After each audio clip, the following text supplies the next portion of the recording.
সময়ে যেন গলা টিপে ধরেছে বিশ্ব রাজনীতির, আর সেই চাপের মাঝখানে দাঁড়িয়ে দাবার বোর্ডের রাজা হয়ে নিজের চালটা দিয়েছে ইরান। কিন্তু সেই চাল দেখে মুখ গোমড়া করে বসে আছে আমেরিকা। তাদের চোখে এই প্রস্তাব শুধু ধোঁয়া, আগুন নয়। তেহরানের নতুন প্রস্তাব এসেছে, কিন্তু ওয়াশিংটনের কাছে তা যেন কোনো শক্ত সমাধান নয়, কোনো দৃঢ় অঙ্গীকার নয়। যুক্তরাষ্ট্র স্পষ্ট বলছে এতে নেই সংকটের মেরুদণ্ড ভাঙার মতো কিছু, নেই এমন কোনো প্রতিশ্রুতি যা যুদ্ধ থামিয়ে স্থায়ী শান্তির পথ খুলে দিতে পারে। অন্যদিকে ইরান যেন ঝড়ের মধ্যে দাঁড়িয়ে থাকা এক প্রাচীন পাহাড়। চাপ আসছে, হুমকি আসছে, তবুও মাথা নত করছে না, বরং নিজের শর্তেই খেলতে চাইছে খেলা। মার্কিন প্রেসিডেন্ট ডোনাল্ড ট্রাম্পের চোখে এখনও চুক্তির স্বপ্ন, কিন্তু সেই স্বপ্নে বারবার ফাটল ধরাচ্ছে বাস্তবতা। ইরান তার পারমাণবিক কর্মসূচিতে বড় কোনো ছাড় দিতে নারাজ। ইউরেনিয়াম সমৃদ্ধকরণ বন্ধের প্রতিশ্রুতি নেই, নেই মজুদ হস্তান্তরের স্পষ্ট ঘোষণা। ফলে ট্রাম্প এখন দাঁড়িয়ে আছেন দোলাচলে, কলম নাকি বোমা। হোয়াইট হাউসের সিচুয়েশন রুমে জরুরি বৈঠকের ডাক, সেটাই যেন আগুনে ঘি ঢালার মতো। কারণ এই বৈঠক শুধু আলোচনা নয়, যুদ্ধের ছায়াও বহন করছে। মার্কিন কর্মকর্তাদের কণ্ঠে শোনা যাচ্ছে কঠোর হুঁশিয়ারি, কথা না হলে বোমাই কথা বলবে। কিন্তু এখানেই গল্পে আসে মোড়। ইরান জানে যুদ্ধ মানেই শুধু ধ্বংস নয়, তা এক ধরনের মানসিক খেলা। তাই তারা প্রস্তাব দিয়েছে, কিন্তু পুরো দরজা খোলেনি। পারমাণবিক অস্ত্র না বানানোর আশ্বাস দিয়েছে, কিন্তু নিজের শক্তির মেরুদণ্ড ভাঙেনি। যেন বলছে, আমরা আলোচনায় আছি, কিন্তু মাথা নিচু করে নয়। এই কৌশলে ইরানকে আলাদা করে দেয়। তারা জানে কখন হাত বাড়াতে হয় আর কখন মুঠি শক্ত করতে হয়।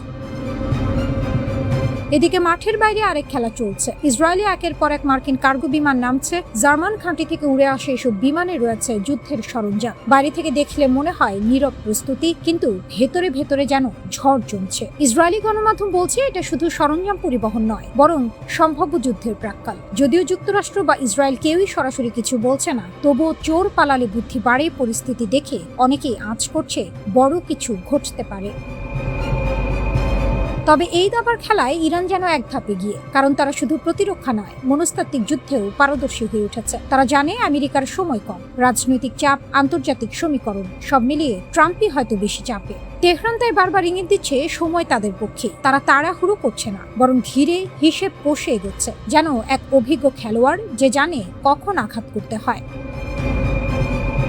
মার্কিন কর্মকর্তারা বলছেন ইরানের দ্রুত পাল্টা প্রস্তাব আসা মানেই তারা ভয় পাচ্ছে। কিন্তু এই ভয় কি সত্যি, নাকি সেটাও কৌশলের অংশ? কারণ ইতিহাস বলছে ইরান সহজে পিছু হটার দেশ নয়। চাপ যতই বাড়ুক, তারা শেষ মুহূর্ত পর্যন্ত নিজের অবস্থান ধরে রাখে। লোহা গরম থাকতেই আঘাত, এই নীতি তারা যেমন জানে, তেমনি জানে কখন ঠান্ডা মাথায় অপেক্ষা করতে হয়।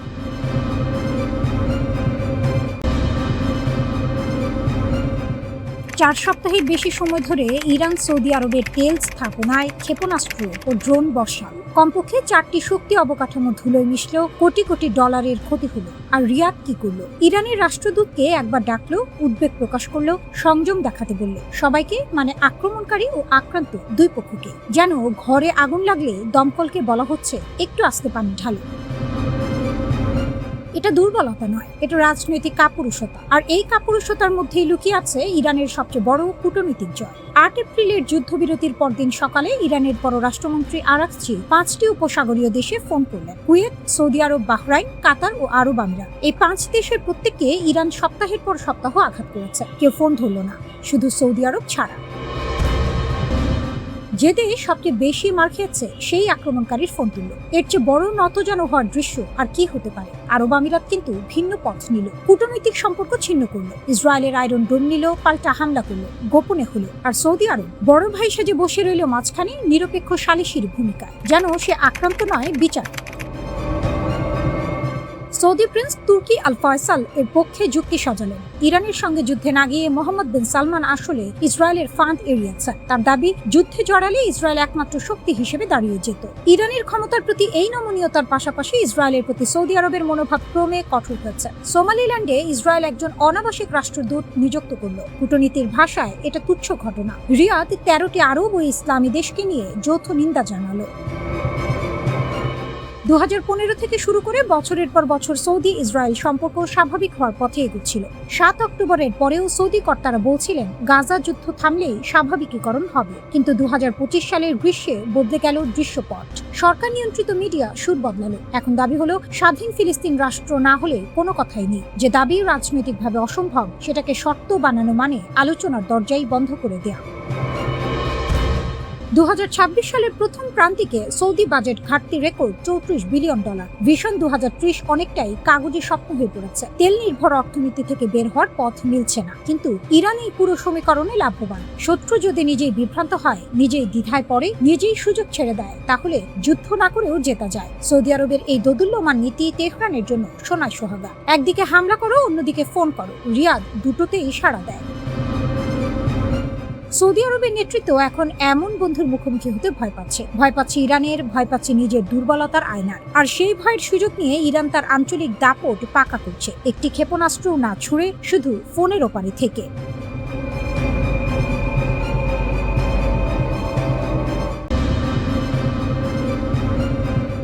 %90 এক সংখ্যায় দুনিয়া কাঁপালো তেহরান। সংখ্যাটা ছোট, মাত্র দুটো সংখ্যা, কিন্তু এই দুটো অঙ্ক উচ্চারণ করতেই ওয়াশিংটনের ঘুম উড়ে গেছে, তেল আবিবের বুক কেঁপে উঠেছে, আর বিশ্বের কূটনৈতিক মহলে পড়েছে ভূমিকম্পের ঢেউ। 90%। ইরান পার্লামেন্টের জাতীয় নিরাপত্তা ও পররাষ্ট্রনীতি কমিশনের মুখপাত্র ইব্রাহিম রেজাই একটি পোস্টে লিখলেন, আবার হামলা হলে ইরান 90% পর্যন্ত ইউরেনিয়াম সমৃদ্ধ করবে। কথাটা যেন বাতাসে ছুড়ে দেয়া একটি জ্বলন্ত মশাল। 90% মানে কি? কেন এত ভয়? পরমাণু বিজ্ঞানের হিসাবে 90% সমৃদ্ধ ইউরেনিয়াম মানে অস্ত্র মানের উপাদান। পারমাণবিক বোমা বানাতে এই মাত্রার বিশুদ্ধতা লাগে। 60% পর্যন্ত গেলে সীমিত মাত্রার ডার্টি বম্ব তৈরি সম্ভব, কিন্তু 90% পৌঁছালে সেটা আর ডার্টি বম্ব নয়, সেটা হিরোশিমার ভাষায় কথা বলে। ইরানের হাতে এখনই রয়েছে 60% পর্যন্ত সমৃদ্ধ প্রায় 400 কেজি ইউরেনিয়াম। মার্কিন গোয়েন্দা সংস্থা নিজস্ব মূল্যায়ন বলছে, এই মজুদ যতক্ষণ আছে ইরানের পারমাণবিক কর্মসূচি উল্লেখযোগ্যভাবে বাধাগ্রস্ত হওয়ার কোনো কারণ নেই। আর 60 থেকে 90% যাওয়া প্রযুক্তিগতভাবে মাত্র একটি ছোট পদক্ষেপ। সেই ছোট পদক্ষেপের হুমকিটাই এখন বিশ্ব রাজনীতির সবচেয়ে বড় ভূমিকম্পের কারণ। চাপের জবাবে পাল্টা চাপ, তেহরানের পুরনো কৌশল, নতুন শক্তি। ঘটনার পটভূমিটা বোঝা দরকার। পাকিস্তানের মধ্যস্থতায় ইরান যুদ্ধবিরতির একটি প্রস্তাব পাঠিয়েছিল ওয়াশিংটনে। সেই প্রস্তাবে ছিল একাধিক শর্ত: যুদ্ধের ক্ষয়ক্ষতির ক্ষতিপূরণ, হরমুজ প্রণালীতে সার্বভৌম কর্তৃত্ব, তেল বিক্রির ওপর নিষেধাজ্ঞা প্রত্যাহার এবং হেজবুল্লাহ হুথি পপুলার মোবিলাইজেশন ফোর্সের ওপর হামলা বন্ধ।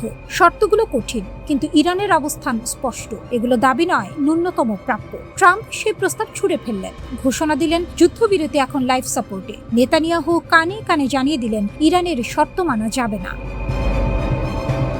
ওয়াশিংটন ভেবেছিল চাপে পড়ে তেহরান নরম হবে, হিসাব উল্টো হলো। পরদিনই এলো পারমাণবিক হুঁশিয়ারি। ইরান বলল, আবার হামলা হলে 90%। কূটনীতির ভাষায় বললে, এটা পাল্টা চাপের সবচেয়ে ধারালো অস্ত্র। যুদ্ধক্ষেত্রে যা পারেনি, আলোচনার টেবিলে সেই কাজটাই করে দিল একটা সংখ্যা। কূটনৈতিক বিশ্লেষকরা বলছেন, এই ঘোষণা হয়তো চাপ সৃষ্টির কৌশল, বাস্তব প্রয়োগের চেয়ে মনস্তাত্ত্বিক যুদ্ধের অস্ত্র। কিন্তু প্রশ্নটা হলো, বাস্তব প্রয়োগ হোক বা না হোক, এই হুমকির মূল্য কি কম?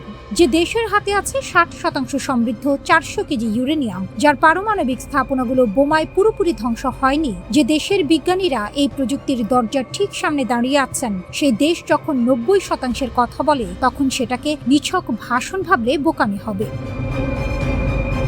ট্রাম্প বলেছিলেন, মার্কিন ইসরায়েলি হামলায় ইরানের পারমাণবিক স্থাপনা গুড়িয়ে গেছে, কিন্তু মার্কিন গোয়েন্দাদের নিজস্ব মূল্যায়ন ভিন্ন কথা বলছে। উচ্চ সমৃদ্ধ ইউরেনিয়ামের মজুদ অক্ষত থাকলে ক্ষমতা কমেনি বলেই তাদের মত। ইরানের পারমাণবিক হুমকির পাশাপাশি হরমুজ প্রণালীর প্রশ্নটাও ঘুরছে। বিশ্বের 1/5 তেল ও গ্যাস চলে এই পথে। ইরান সেই পথ বন্ধ রাখার ক্ষমতা রাখে, এটা এখন কারো অজানা নয়। যুদ্ধবিরতির শর্তে হরমুজে সার্বভৌম কর্তৃত্বের দাবি রেখেছে তেহরান। এটা শুধু সামরিক দাবি নয়, এটা অর্থনৈতিক অস্ত্র। বিশ্ব অর্থনীতির চেক পয়েন্ট যার হাতে, তার দাবি হালকাভাবে নেওয়ার সুযোগ নেই।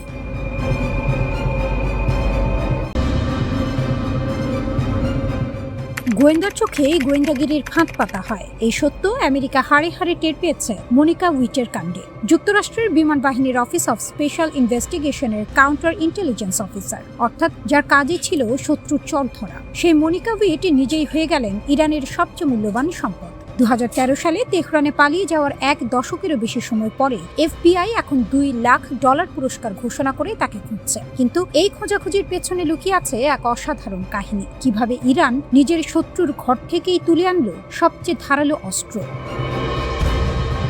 মনিকা উইট কোনো সাধারণ কর্মকর্তা ছিলেন না। 2003 থেকে 2008 সাল পর্যন্ত মধ্যপ্রাচ্যের একাধিক অতি গুরুত্বপূর্ণ মিশনে তিনি দায়িত্ব পালন করেছেন। আমেরিকার গোয়েন্দা জগতের ভেতরের খবর, গোপন তথ্য সংগ্রহ পদ্ধতি, এজেন্টদের পরিচয় সবকিছুই ছিল তার নক্ষ দর্পণে। এই মানুষটাকেই ইরান সুকৌশলে নিজেদের দলে টেনে নিয়েছে। যুক্তরাষ্ট্রের তৎকালীন অ্যাসিস্ট্যান্ট অ্যাটর্নি জেনারেল জন ডেমার্স 2019 সালে অভিযোগ করেছিলেন ইরান অত্যন্ত সুচিন্তিতভাবে মনিকাকে নিজেদের পক্ষে নিয়ে এসেছে। 2012 থেকে 2015 সালের মধ্যে তিনি ইরানি গোয়েন্দাদের সাথে লিপ্ত হন এবং আমেরিকার জাতীয় প্রতিরক্ষার সাথে সম্পর্কিত অতি গোপনীয় নথি ও তথ্য সরবরাহ করেন। শুধু তাই নয়, একজন মার্কিন গোয়েন্দা কর্মকর্তার আসল পরিচয় ফাঁস করে দেন তিনি, যার ফলে সেই কর্মকর্তার জীবন সরাসরি হুমকির মুখে পড়ে।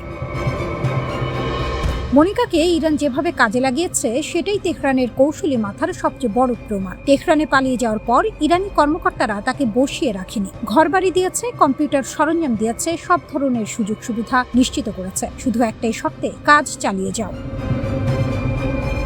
দীর্ঘমেয়াদী বিনিয়োগে ইরানের এই দক্ষতা চমকে দেওয়ার মতো। যখন পুরো পশ্চিমা দুনিয়া ইরানকে কোণঠাসা করার চেষ্টা করছিল, তখন তেহরান চুপচাপ শত্রুর ঘরের ভেতর থেকেই গড়ে তুলছিল নিজের প্রতিরক্ষার ঢাল। মনিকা উইট সেই ঢালের সবচেয়ে উজ্জ্বল পালক। আমেরিকার সবচেয়ে গোপনীয় গোয়েন্দা তথ্য সংগ্রহ কর্মসূচি ফাঁস হয়ে গেছে তেহরানের কাছে। অর্থাৎ আমেরিকা কিভাবে ইরানের উপর নজর রাখে, কোথায় তার এজেন্ট আছে, কি পদ্ধতিতে তথ্য সংগ্রহ করে, সবকিছুর মানচিত্র এখন তেহরানের হাতে। এই সুবিধা অর্থে কেনা যায় না, অস্ত্র দিয়ে জেতা যায় না, এটা পাওয়া যায় কেবল সঠিক মানুষকে সঠিক সময়ে পাশে পাওয়ার মাধ্যমে। এক দশকেরও বেশি সময় পরে FBI এখন $2 লাখ পুরস্কার ঘোষণা করছে। ওয়াশিংটনে কাউন্টার ইন্টেলিজেন্স বিভাগের শীর্ষ কর্মকর্তা ড্যানিয়েল ওয়াইরজবিকি বলছেন FBI তাকে ভুলে যায়নি, কিন্তু এই কথা বলতে বলতে স্পষ্ট হয়ে যাচ্ছে আসল সত্যি, FBI তাকে ধরতে পারছে না। ইরানের সংকটময় মুহূর্তে এই ঘোষণার সময়কাল কিন্তু কাকতালীয় নয়। মার্কিন ইসরায়েলি যুদ্ধের পর ইরানের ভেতরের পরিস্থিতি যখন উত্তপ্ত, তখন হয়তো ওয়াশিংটন ভাবছে এই সুযোগে মনিকার কোনো তথ্য পাওয়া যাবে কিংবা ইরানের ভেতরে অস্থিরতা তৈরি করা যাবে, কিন্তু তেহরান এই চাল আগেই বুঝে নিয়েছে। মনিকার কোনো আইনজীবী আছেন কিনা তা এখন অস্পষ্ট, কারণ তার সেই প্রয়োজনও নেই। ইরানের ছত্রছায়ায় তিনি এখন নিরাপদ। আমেরিকার পুরস্কারের টাকা তার কাছে পৌঁছানোর কোনো পথ নেই।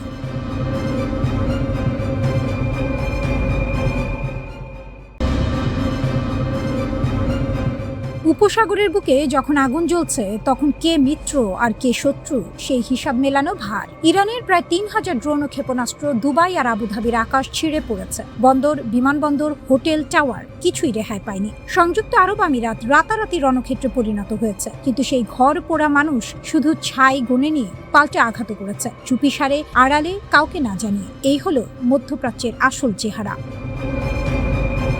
ওয়াল স্ট্রিট জার্নাল পর্দা সরিয়ে দিয়েছে। রিপোর্ট বলছে সংযুক্ত আরব আমিরাতে এই যুদ্ধে নীরব দর্শক ছিল না, সরাসরি সামরিক হামলা চালিয়েছে ইরানের মাটিতে। পশ্চিমা যুদ্ধ বিমান ও অত্যাধুনিক নজরদারি নেটওয়ার্ক ব্যবহার করে এপ্রিলের শুরুতে পারস্য উপসাগরের লাভান দ্বীপে ইরানের একটি তেল শোধনাগারে হামলা চালানো হয়েছে। সেই হামলায় বিশাল আগুন লেগেছিল, শোধনাগারের বড় অংশ মাসের পর মাসের জন্য অকেজো হয়ে পড়েছে। আমিরাত একটিও কথা বলেনি, স্বীকার করেনি, অস্বীকারও করেনি। কিন্তু যে বিষয়টি আরও চমকে দেওয়ার মতো, সেটি হলো এই হামলা হয়েছিল ঠিক সেই সময়ের কাছাকাছি যখন ট্রাম্প যুদ্ধবিরতি ঘোষণা করছিলেন। একদিকে শান্তির কথা, অন্যদিকে লাভান দ্বীপে ধোঁয়া উঠছে। এই দুমুখ খেলার নাম আধুনিক কূটনীতি। মোহাম্মদ বিন জায়েদের হিসাব মেলেনি। ইরান যখন প্রথম আঘাত করে, আমিরাতের প্রেসিডেন্ট মোহাম্মদ বিন জায়েদ সৌদি আরব ও কাতারকে একজোট করতে ছুটেছিলেন। তার হিসাব ছিল সহজ, উপসাগরীয় দেশগুলো একসঙ্গে দাঁড়ালে ইরান দুবার ভাববে, সবাই মিলে পাল্টা মারলে ইরানের ঘুম ছুটে যাবে। কিন্তু রিয়াদ নাকচ করে দিল। কাতার পিছিয়ে গেল, বাহরাইন ও কুয়েত সৌদি আরবের পথ ধরল। ওমান তো আগে থেকেই মধ্যস্থতাকারীর ভূমিকায়। কেউ কেউ মোহাম্মদ বিন জায়েদকে সরাসরি বলে দিয়েছে, এটা আমাদের যুদ্ধ নয়। আঘাতের পর আঘাত সামলে একা দাঁড়িয়ে থাকা আমিরাতের জন্য এই বার্তা ছিল কানে গরম সীসা ঢালার মতো। রিয়াদ আমিরাতের যৌথ হামলার প্রস্তাবকে উস্কানিমূলক বলে উড়িয়ে দিয়েছে। তারা বেছে নিয়েছে শুধু প্রতিরক্ষামূলক অবস্থান, কূটনীতি ও ঢাল তলোয়ার নয়। এই কৌশলগত বিভেদ সৌদি আমিরাত সম্পর্কে আগে থেকে যে ফাটল ছিল তাকে ফাটিয়ে খাদে পরিণত করেছে। কাতার পরিস্থিতি আরো জটিল। রাশ লাফান গ্যাস টার্মিনালে ইরানের হামলার পর দোহায় ক্ষণিকের জন্য পাল্টা আঘাতের কথা ভাবা হয়েছিল, কিন্তু শেষমেশ ঠান্ডা মাথায় সিদ্ধান্ত নিয়েছে সংঘর্ষ নয়, মধ্যস্থতা। তাদের এলএনজি রপ্তানি আর বিদেশি সামরিক ঘাঁটি ইরানের নিশানায়, তাই আগুনে ঘি না ঢালাই শ্রেয়। নেতানিয়াহুর গোপন সফর। এই যুদ্ধের আরেকটি অধ্যায় এখন সামনে এসেছে, যা এক বিস্ময়। অপারেশন রোয়ারিং লায়ন চলাকালে ইসরায়েলের প্রধানমন্ত্রী বেনিয়ামিন নেতানিয়াহু গোপনে সংযুক্ত আরব আমিরাতে গিয়েছিলেন। পর্দার আড়ালে ইসরায়েল ও আমিরাত যে কত গভীরে হাত মিলিয়েছে, এই তথ্যগুলো তারই ছবি আনছে। ইসরায়েল শুধু কূটনীতিই করেনি, আয়রন বিম লেজার প্রতিরক্ষা ব্যবস্থাও পাঠিয়েছে আমিরাতে। আব্রাহাম চুক্তির পর এটাই দুই দেশের সবচেয়ে বড় প্রত্যক্ষ প্রতিরক্ষা সহযোগিতা। এপ্রিলের শেষে আমিরাত সৌদি আরবের নেতৃত্বাধীন ওপেক জোট থেকে বেরিয়ে গেছে। এখন শোনা যাচ্ছে উপসাগরীয় সহযোগিতা পরিষদ জিসিসি থেকেও সরে আসার কথা ভাবছে আবুধাবি।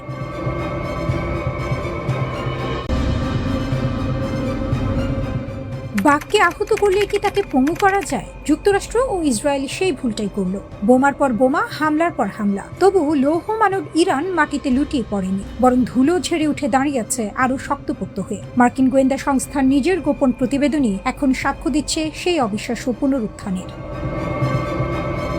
ওয়াশিংটনের দরবারে বিজয়ের ঢাক বাজানো হয়েছিল বেশ জোরে সোরে। ডোনাল্ড ট্রাম্প বারবার মাইকে এসে ঘোষণা দিয়েছেন ইরানের সামরিক শক্তি গুঁড়িয়ে দেওয়া হয়েছে, কিন্তু মাটির নিচে যে সত্য লুকিয়েছিল তা আর আড়ালে রইল না। নিউ ইয়র্ক টাইমস ফাঁস করে দিল সেই বিস্ফোরক তথ্য। চলতি মে মাসের গোড়ায় তৈরি মার্কিন গোয়েন্দা বিভাগের গোপন মূল্যায়নে স্পষ্ট লেখা আছে, ইরানের ভূগর্ভস্থ ক্ষেপণাস্ত্র ঘাঁটি ও মজুতের প্রায় 90% এখন আংশিক বা পুরোপুরি সচল। হরমুজ প্রণালীর পাশে থাকা 33টি ঘাঁটির মধ্যে 30টি ইরানের মুঠোয়। সামগ্রিকভাবে যুদ্ধ শুরুর আগের তুলনায় 70% ক্ষেপণাস্ত্র মজুত ও ভ্রাম্যমাণ উৎক্ষেপণ যন্ত্র এখনো অক্ষত। এ যেন শত্রুর নিজের মুখেই পরাজয়ের স্বীকারোক্তি। গত 28 ফেব্রুয়ারি থেকে 7 এপ্রিল টানা কয়েক সপ্তাহ মার্কিন ও ইসরায়েলি বোমার আঘাতে ইরানের আকাশ ধোঁয়ায় ঢেকে গিয়েছিল। বিশ্ব ভেবেছিল এবার বুঝি পারস্যের ঘোড়া মুখ থুবড়ে পড়ল, কিন্তু ইরান তখন মাটির নিচে নিজের শিকড় আরো গভীর করছিল। যুদ্ধকালে ইরান থেমে থাকেনি এক মুহূর্ত। পাল্টা হামলার পর পাল্টা হামলা, মধ্যপ্রাচ্যে মার্কিন ও ইসরায়েলের কৌশলগত লক্ষ্যবস্তুতে কমপক্ষে 100টি ধাপে আঘাত করেছে তেহরান। এক হাতে ঢাল, আরেক হাতে তলোয়ার। এটাই ইরানের যুদ্ধনীতি। এরপর যুদ্ধবিরতি এলো, কিন্তু ইরান বসে রইল না। আইআরজিসির অ্যারোস্পেস ফোর্সের commander brigadier general Majid Musavi তখন জানালেন এক চাঞ্চল্যকর কথা। যুদ্ধবিরতির সুযোগে ইরান ক্ষেপণাস্ত্র ও ড্রোনের উৎক্ষেপণ যন্ত্রের সংখ্যা যুদ্ধের আগের চেয়েও বাড়িয়ে নিয়েছে। মানে হামলাকারীরা যতটা ক্ষতি করলো তার চেয়ে বেশি পুষিয়ে নিয়েছে ইরান। ঘুঘু দেখেছো, ফাঁদ দেখোনি, এই প্রবাদ যেন ইরানের জন্যই তৈরি। তাক করা বন্দুক, টানা ঘোড়া। গত শনিবার মুসাভি দ্ব্যর্থহীন ভাষায় জানিয়ে দিলেন পরিস্থিতি। ইরানের অত্যাধুনিক ক্ষেপণাস্ত্র ও ড্রোন এখন পারস্য উপসাগরে মার্কিন লক্ষ্যবস্তু ও শত্রু জাহাজের দিকে তাক করে রাখা আছে, শুধু অপেক্ষা একটি নির্দেশের। চূড়ান্ত আদেশ পেলেই বাহিনীগুলো ঝাঁপিয়ে পড়তে প্রস্তুত। হরমুজ প্রণালী বিশ্বের সবচেয়ে কৌশলগত জলপথ, যেখান দিয়ে প্রবাহিত হয় বিশ্বের তেল সরবরাহের বিশাল অংশ। তার পাশে 30টি সক্রিয় ক্ষেপণাস্ত্র ঘাঁটি নিয়ে ইরান যেন দাঁড়িয়ে আছে দারোয়ানের মতো। এই প্রণালী বন্ধ হলে বিশ্ব অর্থনীতির কপালে যে বিপদ ঘনাবে সেটি ওয়াশিংটনও ভালো করে জানে। হোয়াইট হাউসের মুখপাত্র অলিভিয়া ওয়েলস অবশ্য এই গোয়েন্দা প্রতিবেদনকে নাকচ করার চেষ্টা করলেন। দাবি করলেন ইরান বুঝতে পারছে তাদের বর্তমান পরিস্থিতি টেকসই নয়। এমনকি যারা ইরানের শক্তি পুনরুদ্ধারের কথা বলছেন তাদের হয় বিভ্রান্ত, নয়তো আইআরজিসির মুখপাত্র বলে চিহ্নিত করলেন। কিন্তু এই যুক্তি খণ্ডন নিজেই খণ্ডিত, কারণ এই তথ্য কোনো ইরানি সূত্রের নয়। এ হলো মার্কিন গোয়েন্দা সংস্থার নিজের কথা। নিজের ঘরের আয়না যখন অন্য ছবি দেখাচ্ছে, তখন বাইরে সুন্দর মুখ দেখানো কঠিন।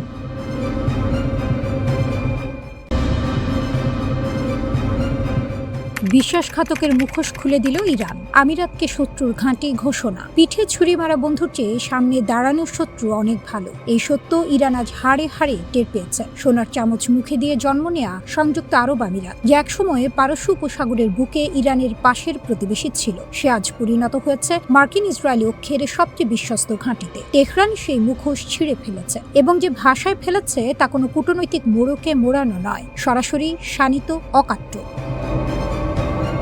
প্রতিবেশী নয়, শত্রুর ঘাঁটি। ইরানের পার্লামেন্টের জাতীয় নিরাপত্তা কমিশনের সদস্য আলী খেজরিয়ান রাষ্ট্রীয় টেলিভিশনে দাঁড়িয়ে যা বললেন তা রাগ ঢাকহীন। আমিরাতকে প্রতিবেশী হিসেবে বিবেচনা করার অবস্থান থেকে আমরা সরে এসেছে, এখন দেশটিকে শত্রুর ঘাঁটি হিসেবে বিবেচনা করছি।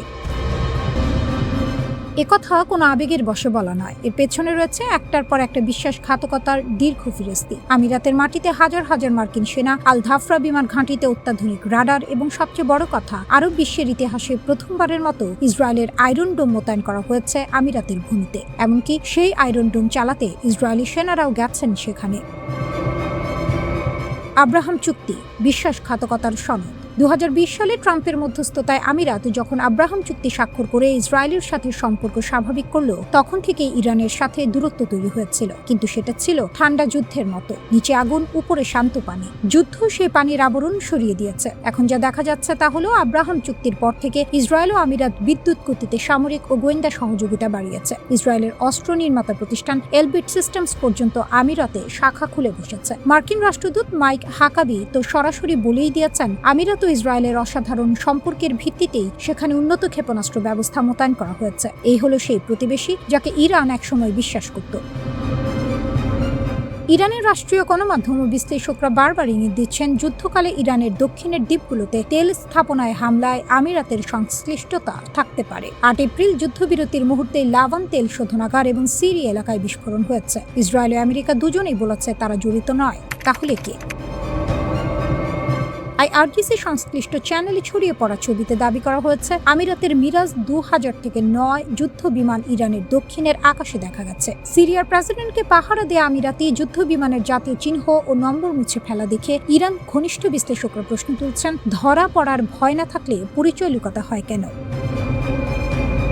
কাঁটা দিয়ে কাঁটা তোলার কাল শেষ। আমিরাত ভেবেছিল পশ্চিমের সাথে হাত মেলালে, ইসরায়েলকে কাছে টানলে, মার্কিন ঘাঁটি বসালে নিরাপত্তা আসবে। কিন্তু যে আগুন নিয়ে খেলা করা যায় না, সে আগুনের পাশে বসে উষ্ণতা নেওয়ার চেষ্টা করা বিপজ্জনক।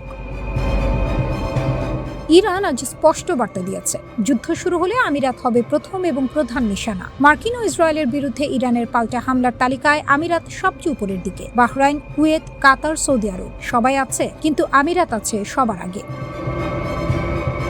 দুই দেশের মধ্যে 3টি বিতর্কিত দ্বীপের প্রশ্নও এখন নতুন তীক্ষ্ণতায় সামনে এসেছে। গ্রেটার টাম্ব, লেজার টাম্ব আর আবু মুসা। 1971 সাল থেকে ইরানের দখলে থাকা এই দ্বীপগুলো হরমুজের নিয়ন্ত্রণের চাবিকাঠি। ইরান সেই চাবি ছাড়বে না।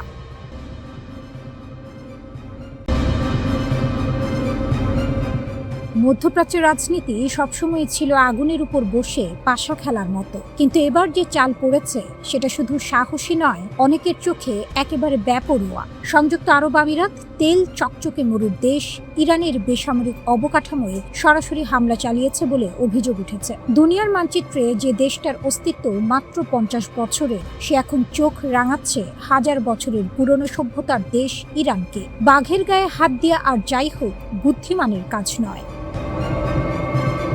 বিশ্লেষক রবার্ট ইনল্যাকিশ বলছেন, আমিরাত নিজেকে উদ্ভাবন, শান্তি আর সহনশীলতার দেশ হিসেবে সাজিয়ে রাখলেও পর্দার আড়ালে সম্পূর্ণ অন্য খেলা চলছে। দুবাইয়ের কৃত্রিম স্কাইলাইনের মতোই কৃত্রিম এই ভাবমূর্তি। আবুধাবির শাসকরা বিশাল তেল সম্পদের জোরে একটা মুখোশ পড়েছেন, আর সেই মুখোশের পেছনে চলছে এক সুদূর প্রসারী কৌশলের বাস্তবায়ন। সেই কৌশলের নাম ইসরায়েলের সাথে কাঁধে কাঁধ মিলিয়ে ইরানকে কোণঠাসা করা। আমিরাতের সবচেয়ে চালাক চাল হলো নিজেকে একই সাথে নিরপেক্ষ ও ভুক্তভোগী দেখানো, আর ভেতরে ভেতরে সক্রিয় যোদ্ধার ভূমিকা পালন করা। একদিকে তারা বিশ্বমঞ্চে বলছে আমরা শান্তি চাই, অন্যদিকে মার্কিন ইসরায়েলি জোটকে ইরানে হামলার জন্য নিজেদের ভূখণ্ড ব্যবহারের অনুমতি দিচ্ছে। ইরানের ড্রোন ও ক্ষেপণাস্ত্র মোকাবিলায় আমিরাতের আকাশ প্রতিরক্ষা ব্যবস্থা এখন ইসরায়েলের সঙ্গে সম্পূর্ণ একীভূত। এমনকি আমিরাতের মালিকানাধীন উইং লুং 2 ড্রোন ইরানের আকাশসীমা পর্যবেক্ষণ করে ইসরায়েলকে তথ্য সরবরাহ করছে বলে অভিযোগ। দুমুখ সাপের মতো এই নীতি, একদিকে হাসি মুখ, আরেকদিকে বিষ দাঁত। ইরান ইসরায়েল দ্বন্দ্বেই থামেনি আমিরাত। লিবিয়া, ইয়েমেন, সুদান, 3টি দেশে ছায়াযুদ্ধে সক্রিয়ভাবে জড়িত আবুধাবি। সুদানের RSF বাহিনীকে মদত, ইয়েমেনে বিচ্ছিন্নতাবাদীদের সহায়তা, সবকিছুর পেছনে একটাই লক্ষ্য, প্যান আরব ও প্যান ইসলামিক যে কোনো ঐক্যের মেরুদণ্ড ভেঙে দেয়া। মুসলিম ব্রাদারহুড বা ইসরায়েল আমেরিকার আধিপত্যকে যে কেউ চ্যালেঞ্জ করুক, আমিরাত তাদের বিরুদ্ধে। এটা লুকানো নীতি নয়, এটা আমিরাতের প্রকাশ্য এজেন্ডা। আব্রাহাম অ্যাকর্ডস এর মাধ্যমে শুধু নিজেরাই ইসরায়েলের সাথে চুক্তি করেনি, সুদান আর মরক্কোকেও সেই পথে টেনে এনেছে। এ যেন আগুনে তেল ঢালার প্রতিযোগিতায় নেমেছে আমিরাত, নিজের হাত পুড়বে কিনা সেই হিসাব না করে। চারপাশে তাকালে ছবিটা আরো স্পষ্ট হয়। ওমান সরাসরি না বলে দিয়েছে ইরানের বিরুদ্ধে কোনো সামরিক অভিযানের জন্য তাদের মাটি ব্যবহার করা যাবে না। কাতার নিরপেক্ষ থাকার চেষ্টা করছে, কিন্তু আমিরাত তারা ইরানকে সন্ত্রাসবাদী আখ্যা দিয়ে উত্তেজনার আগুনে ফুঁ দিচ্ছে। লিটল স্পার্টা এই নামে নিজেদের ডাকতে ভালোবাসে আমিরাত। আঞ্চলিক পরাশক্তি হওয়ার স্বপ্ন তাদের, কিন্তু স্বপ্ন আর বাস্তবতার মাঝে ফারাক অনেক। ইরান হলো এমন একটি দেশ যে দশকের পর দশক নিষেধাজ্ঞা সহ্য করেও টিকে আছে, যার হাত অনেক দূর পর্যন্ত পৌঁছায়, লেবানন থেকে ইরাক, ইয়েমেন থেকে সিরিয়া। আমিরাতের তেলের কূপ আর পর্যটন শিল্প ইরানের একটি সফল পাল্টা আঘাত সইতে পারবে কিনা সেটা ভাববার বিষয়। বাঘের গায়ে হাত দিলে বাঘ ঘুরে দাঁড়ায়, সেই পুরনো সত্যটা আমিরাত ভুলে গেছে কিনা সময় বলে দেবে। মধ্যপ্রাচ্যের দাবার বোর্ডে এই মুহূর্তে সবচেয়ে বড় প্রশ্ন একটাই, আমিরাত কি শুধু ঘুঁটি চালছে নাকি নিজেই ঘুঁটি হয়ে যাচ্ছে?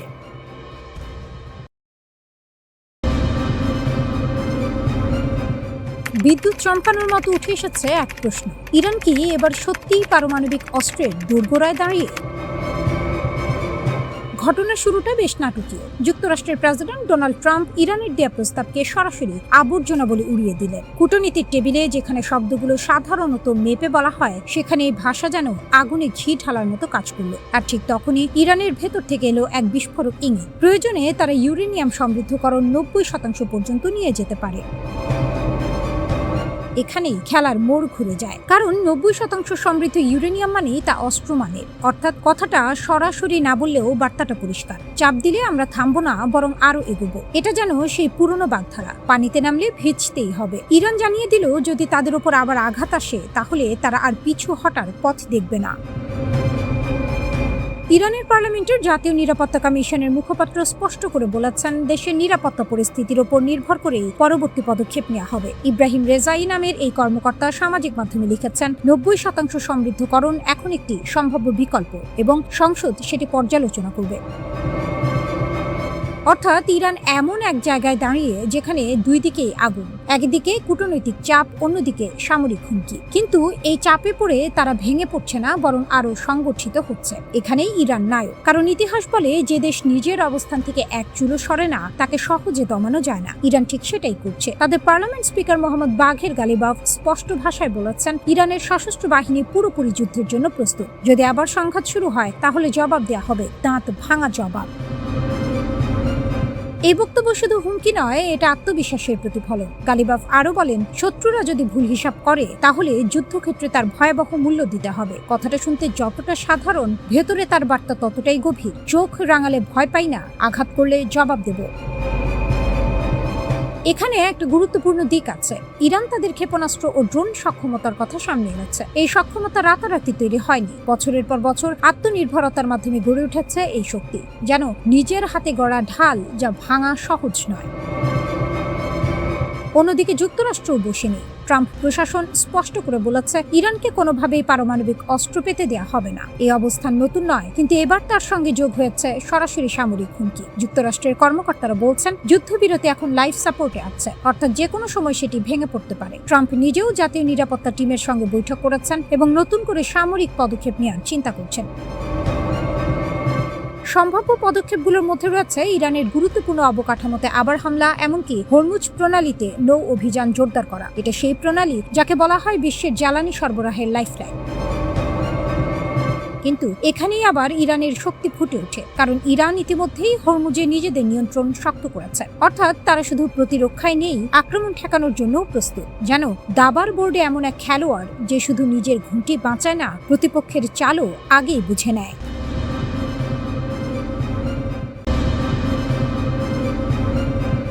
সামনে আমেরিকা, পাশে ইসরায়েল। আর এখন জানা গেল যাকে প্রতিবেশী মনে করত সেই সংযুক্ত আরব আমিরাতও গোপনে পেছন থেকে ছুরি মেরেছে। 3 দিক থেকে আগুন। তবে ইরান মাথা নোয়ায়নি, ভাঙেনি, বরং বলছে আরও একবার আঘাত করলে আমরা পারমাণবিক অস্ত্রের দোরগোড়া পেরিয়ে যাব।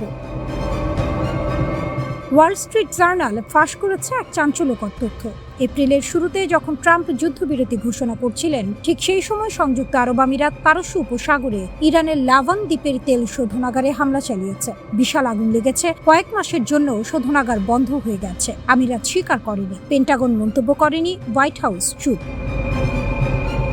কিন্তু প্রমাণ কথা বলে। গবেষকরা ছবি শনাক্ত করেছেন ফরাসি মিরাজ যুদ্ধ বিমান এবং চীনা উইংলুং ড্রোন। এই দুটো অস্ত্রই আমিরাতের ভান্ডারে আছে। আর আমিরাতের বিমান বাহিনী অত্যন্ত শক্তিশালী। অত্যাধুনিক F-16 নজরদারি ড্রোন, রসদ ব্যবস্থাপনা। একজন অবসরপ্রাপ্ত মার্কিন জেনারেল বলেই দিয়েছেন, এত সক্ষম বিমান বাহিনী রেখে চুপ করে থাকবে কেন? ইরান ইতিমধ্যেই উপসাগরীয় দেশগুলোর ওপর চালিয়েছে ভয়ঙ্কর পাল্টা হামলা। শুধু UAEর দিকেই ছোড়া হয়েছে 2800 এর বেশি ক্ষেপণাস্ত্র আর ড্রোন। সংখ্যা শুনলেই বোঝা যায় এটা কোনো সতর্কবার্তা ছিল না, এটা ছিল সরাসরি চ্যালেঞ্জ। এখানে ইরান যেন সেই বাঘ যাকে কোণঠাসা করা হয়েছিল, আর সে এবার দাঁত নখ বের করে লড়াই নেমেছে। মরার উপর খাড়ার ঘা হয়ে এসেছে এই হামলাগুলো, যা UAEর অর্থনীতি, পর্যটন আর বিমান চলাচলকে কাঁপিয়ে দিয়েছে ভেতর থেকে। কিন্তু প্রশ্ন হলো, ইরান কেন এতটা আক্রমণাত্মক হলো? উত্তরটা লুকিয়ে আছে কৌশলে। যুদ্ধের শুরুতে উপসাগরীয় দেশগুলো বলেছিল তারা নিরপেক্ষ থাকবে, নিজেদের আকাশসীমা ব্যবহার করতে দেবে না যুক্তরাষ্ট্রকে। কিন্তু বাস্তবের খেলায় দেখা গেল ভিন্ন চিত্র। যুক্তরাষ্ট্র আর ইসরায়েলের সঙ্গে ঘনিষ্ঠ সম্পর্ক রেখে তারা কার্যত একপাশে দাঁড়িয়ে গেল। ইরান সেটা বুঝেছিল, আর তাই চোখের বদলে চোখ নীতিতে শুরু হয় পাল্টা আঘাত। ইরান চেয়েছিল একটা বার্তা দিতে, যে কেউ যদি তার বিরুদ্ধে যায় তাকে মূল্য দিতে হবে। এখানে ইরান উঠে আসে নায়কের আসনে, কারণ সামরিক শক্তির বিচারে UAE অনেক ছোট। কিন্তু তবুও যদি সত্যি তারা ইরানের মাটিতে হামলা চালিয়ে থাকে, তাহলে সেটা প্রমাণ করে ইরান এমন এক শক্তি যাকে সরাসরি মোকাবিলা করার সাহস খুব কম দেশেরই আছে। তাই যুদ্ধটা হচ্ছে ছায়ায়, পর্দার আড়ালে। বিশ্লেষকরা বলছেন এটা মধ্যপ্রাচ্যের রাজনীতিতে এক নতুন অধ্যায়। কারণ কোনো আরব দেশ সরাসরি ইরানে হামলা চালালে সেটা শুধু সামরিক ঘটনা নয়, এটা কূটনৈতিক ভূমিকম্প। ইরান এখন চেষ্টা করবে এই ফাটল আরো বড় করতে, আরব দেশগুলোর মধ্যে বিভাজন তৈরি করতে। কারণ একতা যেখানে শক্তি, বিভক্তি সেখানে দুর্বলতা। এই পুরনো সত্যটা ইরান খুব ভালো করেই জানে। আরেকটা রহস্যও সামনে এসেছে। মার্চ মাসে ইরানের আকাশে দেখা যায় অচেনা যুদ্ধ বিমান। পরে বিশ্লেষণে ধরা পড়ে সেগুলো মিরাজ ফাইটার জেট আর উইংলুং ড্রোন। এই দুই অস্ত্রই ব্যবহার করে আরব আমিরাত।